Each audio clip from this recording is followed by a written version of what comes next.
करते के यहाँ 2 पुत्र हुए, लक्ष्मण और शत्रुघ्न का नाम रखा गया। कैकेयी के पुत्र का नाम भरत रखा गया। सुखदेव जी कहते राजन विश्वामित्रा धुरेना मारीचा निशाचराः पश्यतो लक्ष्मणस्यैव विश्वामित्र के मन में बड़ी चिंता हुई और वे आए और भगवान राम और लक्ष्मण को लेकर के चले गए। बहुत से असुरों का विनाश कराया, उनके द्वारा ताड़का आदि का वध कराया और इसके पश्चात सीता स्वयंवर में गए। और सीता स्वयंवर में प्रभु ने धनुष भूत किया और माता सीता ने प्रभु को अपना चुन लिया और इस प्रकार से चारों भाइयों का विवाह हुआ। राज्य में आ गए और कैकेयी के जो पूर्व संचित 2 वरदान थे उसके अनुसार कैकेयी ने एक से भरत का राज्याभिषेक मांगा और एक से प्रभु श्री राम को वनवास मांग लिया। प्रभु ने आज्ञा ली और चले जाते हैं सीता माता को लेकर के और लक्ष्मण को साथ में लेकर के और वन में जाकर के अनेक ऋषियों को सुख प्रदान किया। इधर भरत जी आते, भरत जी को जैसे मालूम पड़ा तो जाकर मनाने के लिए जाते, फिर भी मनाने में समर्थ न रहे और लौट करके आ जाते, चरण पादुका उनको दे देते हैं और इस प्रकार से जंगलों में भ्रमण करते करते जाकर के चित्रकूट आदि में रहने लगे। और एक राक्षसी आई, इसका नाम था शूर्पणखा। उसने प्रभु का थोड़ा अपराध कर दिया। प्रभु की इच्छा से लक्ष्मण ने उस राक्षसी के नाक कान काट दिए और इस प्रकार से खरदूषण आदि का वध किया प्रभु ने। और वह राक्षस राज रावण के पास गई और उसने बताया कि एक 2 वनवासी आए हुए हैं, उनके साथ एक सुंदर स्त्री है और उन्हीं ने मेरी दशा की है। और रावण आया, रूप बदल करके आता है,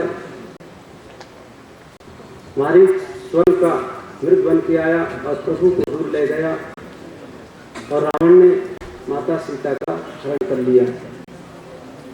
प्रभु विचरण करते हुए ढूंढते हुए माता सीता को ढूंढते हुए जा रहे हैं, कहीं पता नहीं चला। जाकर के आगे हनुमान जी से उनकी भेंट होती। हनुमान जी ने सुग्रीव से मित्रता कराई, बाली का वध कराया सुग्रीव ने और बाली का वध होने के पश्चात प्रभु आगे गए।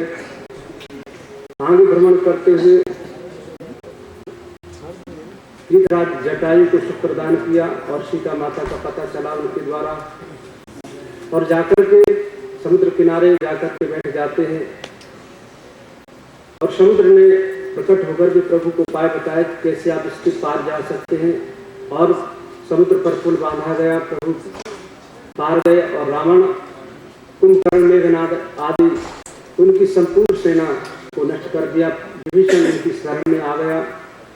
विभीषण को प्रभु ने राज्य दे दिया लंका का और वहां से अयोध्या के लिए प्रस्थान कर गए। इधर भरत महाराज की स्थिति बड़ी विचित्र थी। वे गौ के मूत्र में जौ आदि को पका करके खाते थे और नंदी ग्राम में वास करते थे। जैसे उन्होंने सुना कि मेरे प्रभु 14 वर्ष वनवास करके लौट आए, तुरंत सभी के साथ जाते हैं, प्रभु का स्वागत करते हैं। भगवान राम से भी सभी से मिले, सभी को आशीर्वाद दिया, माताओं से मिले। सुखदेव जी कहते हैं राजन इस प्रकार से राम जी का अभिषेक हुआ और राम राजा बन गए। परंतु माता सीता तो प्रभु के हृदय की बात जानने वाली है। प्रभु ने एक दिन उनसे कहा कि मैं कुछ लीला करना चाहता हूँ। तो माता सीता ने कहा जैसी आपकी इच्छा। तो प्रभु ने एक माध्यम लिया। क्या माध्यम लिया कि एक धोबी को माध्यम बनाया। एक दिन प्रभु नगर भ्रमण में गए हुए थे, देखा कि धोबी अपनी पत्नी को डांट रहा है, बहुत अपशब्द बोल रहा है, बोल रहा कि मैं वो राम नहीं हूँ जो रावण के पास भी रही और उसको अपने पास रख लिया। तू रात भर दूसरे के यहाँ ठहर कर आई, इसलिए मैं तुझको अपने पास नहीं रख सकता हूँ। भगवान राम ने सुना, तुरंत आए और लक्ष्मण को आदेश दे दिया, परंतु प्रभु राम ने उनको त्यागा है।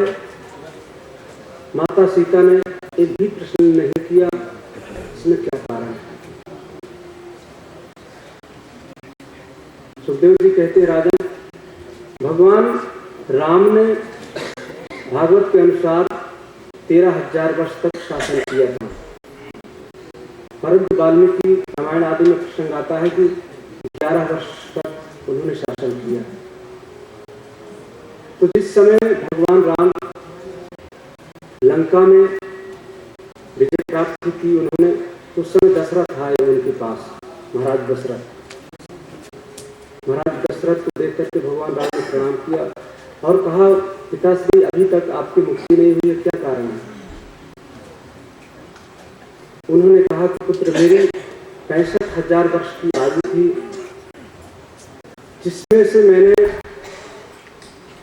63 वर्ष व्यतीत कर दिए और 2,000 वर्ष अभी मेरी आयु और अभी बाकी है, और इसीलिए मैं इस लोक में भ्रमण कर रहा हूँ। जब तक मेरी ये 2,000 वर्ष की आयु व्यतीत नहीं होगी, तब तक मैं इसी प्रकार से भ्रमण करता रहूंगा। भगवान राम ने कहा, इसका और कोई उपाय नहीं। तो बोले, अगर इस अवस्था को, इस आयु को कोई ले लेगा तभी मेरी मुक्ति हो जाएगी। भगवान राम ने कहा, ठीक है, इस अवस्था को आप मुझे दे दीजिए। तो भगवान राम ने उनकी जो 2,000 वर्ष की अवस्था थी उसको ले लिया, और भगवान राम ने सोचा कि मेरा शासन, मेरी अवस्था जो है 11 वर्ष तक मेरी आयु है, उसके पश्चात 2,000 वर्ष मैंने अपने पिता की आयु ले ली है, और अगर उस अवस्था में 11,000 वर्ष के पश्चात अगर सीता माँ उनके पास रहते, सीता जी, तो उसके पश्चात वो दशरथ के समान हो जाएंगे, और दशरथ के समान जब हो जाएंगे तो सीता उनकी पुत्री के समान हो जाएंगी, और फिर पुत्री के समान जब हो जाएंगे पत्नी का भाव कैसे रह पाएगा? इसलिए प्रभु ने माध्यम बनाया एक धोबी का, और सीता माता को वाल्मीकि महाराज के आश्रम में रखवा दिया। यही कारण था कि प्रभु ने सीता को वाल्मीकि यहाँ छुड़वाया लक्ष्मण के द्वारा। इस प्रकार से संक्षिप्त में भगवान सुखदेव ने राजा परीक्षित को भगवान श्री राम की कथा श्रवण कराई। भागवत में श्री राम जी की कथा 1.5 अध्याय में बताई गई है, बहुत संक्षिप्त में है। चारों भाइयों के 2 पुत्री भगवान राम के लव और कुश हुए थे, और इन्हीं के वंश में आगे चल के बहुत आगे चला वंश। सुखदेव जी कहते, राजन, इक्ष्वाकु के एक पुत्र हुए थे जो निमि, और निमि के ही आगे चल के निमि के ही वंश, जब निमि का निधन हो गया था, उनके शरीर का मंथन किया गया था, उसी से एक राजा बालक जन्म लिया जिसका नाम मिथिल पड़ा था, जिन्होंने मिथिलापुरी को बसाया था। उसी से उनका नाम विदेह भी पड़ गया, और इन्हीं के आगे चल के एक राजा हुए सीरध्वज, और जिनकी पुत्र हुई सीता। इक्ष्वाकु के द्वितीय पुत्र थे दंडक। दंडक ने शुक्राचार्य की पुत्री एक थी, अर्जा नाम था, उनके साथ थोड़ा दुर्व्यवहार कर दिया, तो शुक्राचार्य ने उनको श्राप दे दिया कि तुम्हारे राज्य में 7 दिन तक अग्निकणों की वर्षा हो, और 7 दिन तक अग्निकणों की वर्षा हुई, जिससे उनका संपूर्ण राज्य जल करके राख हो गया, कुछ भी नहीं बचा वहां। और तभी से वह दंडक के नाम से वह दंडकारण्य कहलाने लगा। इस प्रकार से सुखदेव जी वर्णन करा रहे हैं। कहते हैं, राजन, अब मैं तुमको चंद्रवंश का वर्णन श्रवण कराता हूँ।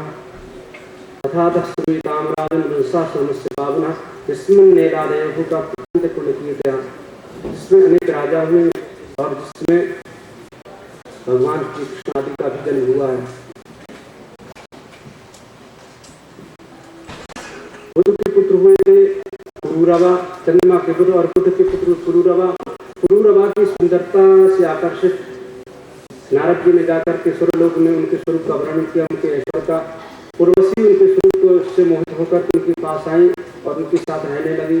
उन्होंने 3 शर्त रखे कि मेरे पास 2 भेड़ हैं, उनको आप इनकी रक्षा आपको करनी होगी और मुझे सदा घी का ही भोजन खिलाना होगा और मैं कभी भी आपको निर्वस्त्र न देखूं। अगर ये 3 शर्त आप मानते हैं तो मैं आपके पास रहूंगा। पुरूरवा मान गए। इंद्रदेव ने अपने कुछ गणों को एक दिन भेजा कि उर्वशी इस समय दिखती नहीं, जाकर के ढूंढो। और जाकर के देखा तो बिजली की कड़ाक हुई चमकी बिजली और उन 2 भेड़ों को वो इंद्रदेव के दूत ले जाने लगे। उर्वशी ने राजा पुरूरवा को बहुत कुछ बोल दिया। सब पुरूरवा उसी अवस्था में चल दिए। उस अवस्था को देख करके उर्वशी उसी समय छोड़ के चले गए। पुरूरवा बड़े परेशान होकर के व्याकुल होकर भ्रमण करने लगे। उर्वशी की चिंता में एक दिन उर्वशी कुरुक्षेत्र में उनको दर्शन हुआ। उर्वशी से निवेदन किया कि तुम मेरे पास रहो। उर्वशी ने कहा, राजन मैं प्रत्येक वर्ष आपके पास आऊंगी। इस समय आप और भी आपके पुत्र होंगे। पुरूरवा ने सोचा इसका मतलब मेरे द्वारा इसके गर्भ ठहर गया है और उसका जन्म होगा। बड़े प्रसन्न हुए और उनके द्वारा 6 पुत्र होते हैं और उन पुत्रों को प्राप्त करके महाराज बड़े प्रसन्न हो गए। पुरूरवा ने परमात्मा का चिंतन किया और चिंतन करते करते परमात्मा की प्राप्ति हुई उनको। सुखदेव जी कहते हैं, राजन उन्हीं के वंश में आगे चल के एक राजा हुए थे जिनका नाम था विजय, और उन्हीं के वंश में गाधी हुए। गाधी के विश्वामित्र हुए। इनकी पुत्री का नाम था, गाधी की पुत्री सत्यवती नाम था। सत्यवती के द्वारा जमदग्नि का जन्म होता है और जमदग्नि के महाराज परशुराम हुए, जिन्होंने क्षत्रियों का 30 बार विनाश किया। विश्वामित्र के पुत्र हुए थे 50, जिनमें से मधुचंदा आदि थे, और उन्होंने एक सुनहसेन को भी अपने शरण में ले लिया था। अजिगर्भ का जो पुत्र था, महाराज हरिश्चंद्र के यज्ञ में जिसकी बलि दे जाने वाली थी, उन्होंने उसकी रक्षा की थी। सुखदेव जी कहते राजन पुरूरवा के जो पुत्र और नाम था उनका आयु। आयु के ही पुत्र हुए थे नहुष, और नहुष के ही यति, ययाति, संयाति, वियति, प्रेति, आयति के पुत्र हुए थे। जिसमें से यति की राज्य में कोई आसक्ति नहीं थी। नहुष ने इंद्राणी का अपराध किया था। इंद्राणी ने ब्राह्मणों के द्वारा उनको श्रापित करवा दिया और उनको शक्ति योनि प्राप्त हुई थी। सुखदेव जी कहते हैं, इस प्रकार से जो उनके पुत्र थे ययाति, ययाति ने अपने भाइयों को अपना राज्य बांट दिया। ययाति का विवाह हुआ देवयानी के साथ। परीक्षित ने कहा कि भगवान एक ब्राह्मण की कन्या और एक क्षत्रिय का इस प्रकार से कैसे संबंध हुआ? तो सुखदेव जी ने कहा, राजन एकदा दानवेंद्र शर्मिष्ठा नाम कन्या सखी सहस्र संयुक्ता गुरुप्रिया जभावनी। एक दिन की बात है कि देवयानी विश्वपर्वा की पुत्री शर्मिष्ठा के साथ भ्रमण कर रही थी कि जाकर के एक जगह स्नान करने लगी, और उस समय भगवान शंकर वहां से निकल रहे थे कि सभी ने आकर के अपने अपने वस्त्र धारण कर लिए, और उसी समय शर्मिष्ठा ने देवयानी के वस्त्र धारण कर लिए। इससे देवयानी बड़ी क्रोधित हो गई, कुछ अपशब्द बोल दिए देवयानी शर्मिष्ठा को। शर्मिष्ठा ने कुछ देवयानी के प्रति कह दिया। शर्मिष्ठा ने कुआं में ढकेल दिया देवयानी देवयानी को और वहाँ से चली गई। उसी समय भ्रमण करते हुए महाराज ययाति आए और ययाति ने अपने उत्तरी वस्त्र को कुएं में डाल दिया और किसी यतन से देवयानी को निकाल दिया। देवयानी कहा, राजन, आपने मेरा स्पर्श किया, मेरा पानी ग्रहण किया, इसलिए आप ही मुझे स्वीकार करें और मुझे कोई स्वीकार नहीं करेगा। ययाति ने कहा, मैं इस प्रकार से तुमको कैसे स्वीकार कर सकता हूँ, तुम ब्राह्मण कन्या हो।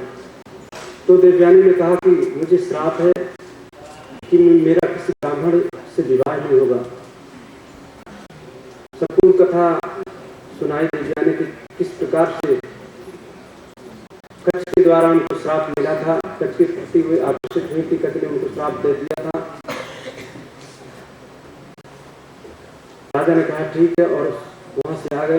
परंतु जो देवयानी को जाकर के पिता को बताया कि ऐसा ऐसा शर्मिष्ठा ने मेरा अपराध किया है, इसलिए हमको यहाँ एक पल भी ठहरना नहीं है। और शुक्राचार्य अपने पुत्र को लेकर के चल दिए। जैसे ही दुष्पर्वा को यह खबर मिली, तुरंत आए उनकी शरण में और उनसे कहा कि मेरा अपराध क्या है, बताइए। उन्होंने कहा, राजन, आपका कुछ अपराध नहीं है, मेरी पुत्री की जहाँ प्रसन्नता हो उसी में मेरी प्रसन्नता है, इसलिए मेरी पुत्री से ही आप पूछ सकते हैं। तो देवयानी ने कहा कि जहाँ मेरा विवाह हो वहाँ शर्मिष्ठा दासी के रूप में जाए, अभी मैं यहाँ रह सकती हूँ। और राजा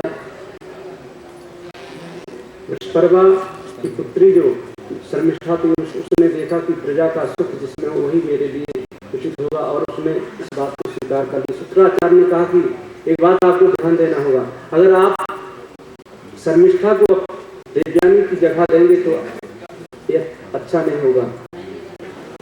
और विवाह कर दिया। शर्मिष्ठा दासी के रूप उनके साथ चली गई। सुखदेव जी कहते हैं, राजन, ययाति ने देखा कि शर्मिष्ठा भले ही दासी है लेकिन है तो राजपुत्री, और उन्होंने उसको भी पत्नी के रूप में स्वीकार कर लिया और उनके पुत्र हुए। शर्मिष्ठा के 3 पुत्र हुए, देवयानी के 2 पुत्र हुए। देवयानी ने देखा कि इनके द्वारा ही पुत्र हुए तो क्रोध में आकर के चली गई पिता के घर। समझाया ययाति ने नहीं समझे। शुक्राचार्य ने श्राप दे दिया वृद्धापन होने का, उनकी वृद्ध हो जाओ, और उनकी अवस्था वृद्ध हो जैसी होगी, वृद्ध हो गए। परंतु दूसरे क्षण उन्होंने निवेदन किया कि मेरा किस प्रकार से निराकरण हो सकता है, क्योंकि मेरी अभी भोगों से तृप्ति हुई नहीं। तो शुक्राचार्य ने कहा, अगर तुम्हारी यह वृद्धावस्था कोई ले ले तो हो सकता है। ययाति ने जाकर के अपने पुत्रों से कहा, परंतु कोई भी पुत्र तैयार नहीं हुआ। जो छोटे पुत्र थे पुरुष, वो तैयार हो गए और उनकी वृद्धावस्था को ले लिया। महाराज ययाति 1000 वर्षों तक भोगों को भोगते रहे, फिर भी उनकी तृप्ति नहीं हुई। और अंत में प्रभु का चिंतन करते करते अपनी जो वृद्धावस्था थी अपने पुत्र से ले ली और पुत्र को उसकी युवावस्था दे दी, उसको आशीर्वाद दे दिया। सुखदेव जी कहते इस प्रकार से महाराज ययाति ने प्रभु का चिंतन किया। परीक्षित कुरु के वंश में ही बड़े बड़े प्रतापी राजा हुए हैं और जिसमें तुम्हारा भी जन्म हुआ है। कुरु के ही आगे चल के इन्हीं के वंश में एक राजा हुए थे, जिसका नाम था रैभ, और रैभ के ही दुष्यंत हुए। दुष्यंत के ही दुष्यंत का विवाह शकुंतला के साथ हुआ था। इन्हीं के पुत्र हुए थे भरत, और भरत के पुत्र हुए थे भरद्वाज, जिनका एक नाम विकट था, और इन्हीं के पुत्र हुए थे महाराज रंतिदेव। रंतिदेव के राज्य में एक बार 48 दिन तक सूखा पड़ गया, कुछ भी नहीं रहा, बिल्कुल भूखों मरने लगे लोग। उनके राजकोष में थोड़ा भी नहीं बचा। प्रभु का चिंतन करने लगे। एक दिन थोड़ा बहुत भोग प्रसाद उनको प्राप्त हुआ रंतिदेव को, और जैसे ही प्रसाद पाने के लिए तैयार हुए अपने पत्नी पुत्रों के साथ, उसी समय एक ब्राह्मण आ गए। उन्होंने कहा, राजन, मैं भूखा हूँ। रंतिदेव महाराज ने उनको वह भोजन खिला दिया, और जैसे ही थोड़ा और बचा था उसको खाने के लिए तैयार हुए कि एक और व्यक्ति आ गया, उसको भी प्रसाद ग्रहण करा दिया। अब सिर्फ जल बचा हुआ था। एक चंडाल आ गया कुत्तों को लेकर के और रंतिदेव से कहा कि मैं बहुत प्यासा हूँ और मेरे जो कुत्ते हैं ये भी प्यासे हैं, आप मेरी प्यास बुझा दीजिए, मैं जल का दान दीजिए मुझे। रंती देव महाराज के नेत्रों में आंसू आ गए और प्रभु का चिंतन करने लगे और निवेदन किया कि हे प्रभु, न कामयेनाथ ददाप्यहं रुषं। कहते हैं रंती देव कि हे प्रभु, मेरी कोई भी कामना नहीं है और मैं कुछ चाहता भी नहीं हूँ, न मैं तो अष्टसिद्धियों से युक्त राज चाहता हूँ। मुझे तो सिर्फ चाहिए एक ही वरदान कि अंतस्थितो येन, अर्थात मैं सभी के हृदय में निवास करूं और उनके जो दुखी पुरुष हैं उनका संपूर्ण दुख मैं भोगूं और उनको सभी को सुख प्राप्त हो, ऐसा मुझे आशीर्वाद दीजिए और मुझे कुछ भी नहीं चाहिए। और उन जो 3 लोग आए थे उन्हीं तीनों में से ब्रह्मा विष्णु महेश प्रकट हो गए, रंती देव को आशीर्वाद दिया और वहां से चले गए। सुखदेव जी कहते हैं राजन, इसी वंश में आगे चल के एक राजा हुए थे दिलीप, और दिलीप के ही देववापी शांतनु आदि हुए थे। शांतनु के ही पुत्र हुए थे भीष्म पितामह, और आगे चल के उन्हीं के वंश में तुम्हारे बाबाओं का जन्म हुआ और उसके पश्चात तुम्हारा जन्म हुआ। इस प्रकार से सुखदेव स्वामी ने वर्णन किया। सुखदेव जी कहते राजन कि इसी वंश में जो यदु महाराज थे, यदु वंश में प्रभु का प्राकट हुआ, प्रभु जन्म लिए, परंतु इस कथा को श्रवण करने से पूर्व आयु दोबार भगवान नाम संकीर्तन करते हैं और फिर प्रभु की लीलाओं को श्रवण करें। बोलिवार राधे राधे राधे प्रेम अगाधे राम जीवनी जय जय श्री राधे राधे राधे राधे प्रेम अगाधे राधे राधे राधे प्रेम अगाधे राम जीवनी जय जय श्री राधे राधे राधे राधे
राधे राधे राधे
का समय है, इसके लिए हम लोग अपनी प्रतीक्षा कर रहे हैं। इसलिए जल्दी से जल्दी शंख को आगे बढ़ाते हुए चलते हैं, जिससे प्रभु का प्राकट जल्दी हो। 10 मिनट का शेष समय बचा है। सुखदेव जी कहते हैं, राजन यदु के वंश में एक राजा हुए देवमीड, और देवमीड के पुत्र हुए महाराज सूरसेन। सूरसेन की पत्नी का नाम मार्शा, और उन्हीं से 12 पुत्र हुए और 5 पुत्रियां हुई, जिनमें से वसुदेव बड़े थे और पुत्री का नाम था प्रथा, जिनको कुंती भी कहते हैं। वसुदेव की पत्नियां थी पौरवी, रोहिणी, भद्रा, मजरा, रोचनाइला, देवी, प्रमुखा, आसन पत्नी, आनंद, ये सब उनकी प्रमुख पत्नियां थी। उनके कीर्तिमान आदि पुत्र हुए। बलराम भी उनके पुत्र हुए। भगवान श्री कृष्ण उनके पुत्र के रूप में आते हैं।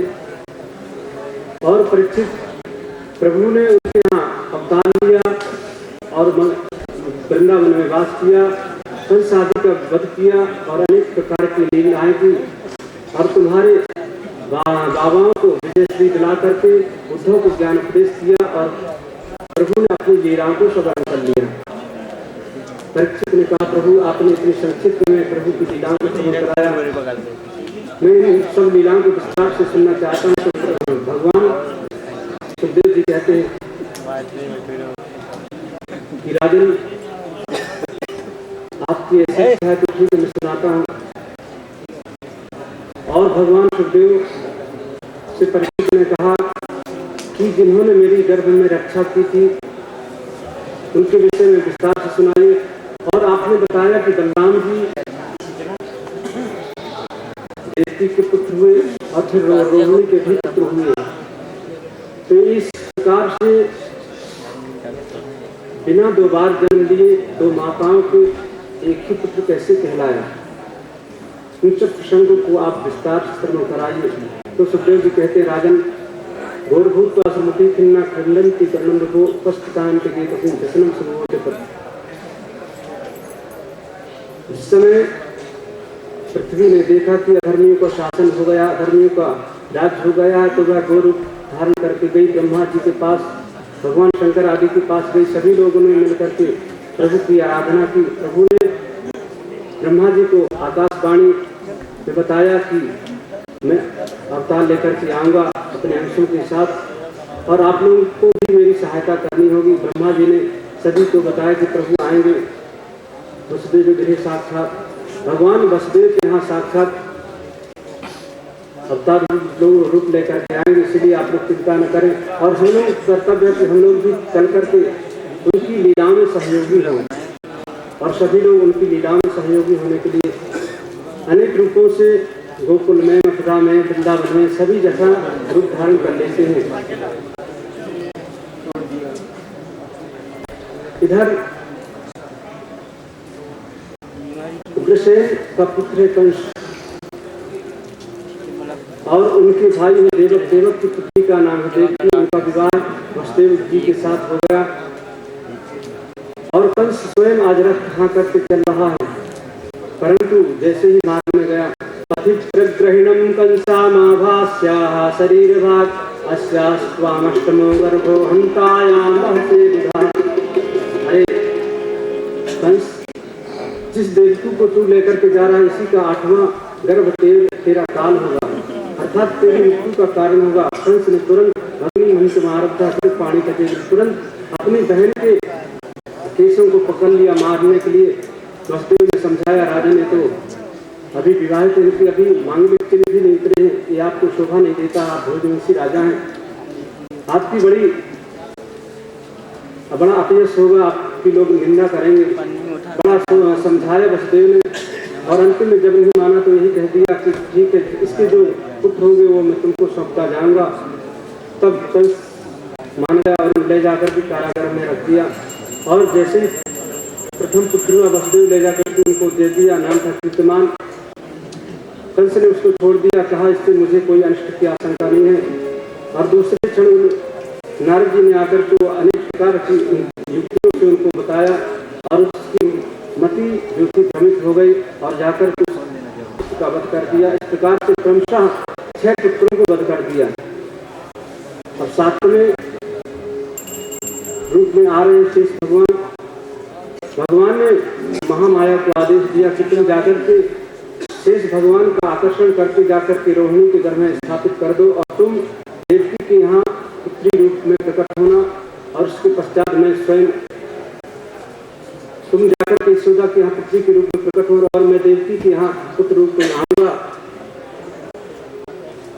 महामाया ने कहा, मुझे इससे क्या पुरस्कार मिलेगा? भगवान ने कहा, नाम थे यानी प्रबंधी स्थानानि चराभु दुर्गे की भद्रकाली की विजया वैष्णवी था। तुम्हारी देवी अनेक नाम हो गए, तुम्हें लोग पूजेंगे, तुम्हारी आराधना करने से लोगों की मनोकामनाएं पूर्ण होगी। और इस प्रकार से उस महामाया ने आकर के 7वें गर्भ का आकर्षण किया और ले जाकर के रोहिणी के घर में स्थापित कर दिया। इधर लोगों को जैसे मालूम पड़ा कि देवी का 7वां गर्भ नष्ट हो गया है, कंस भी प्रसन्न हो गया और 8वें गर्भ के रूप में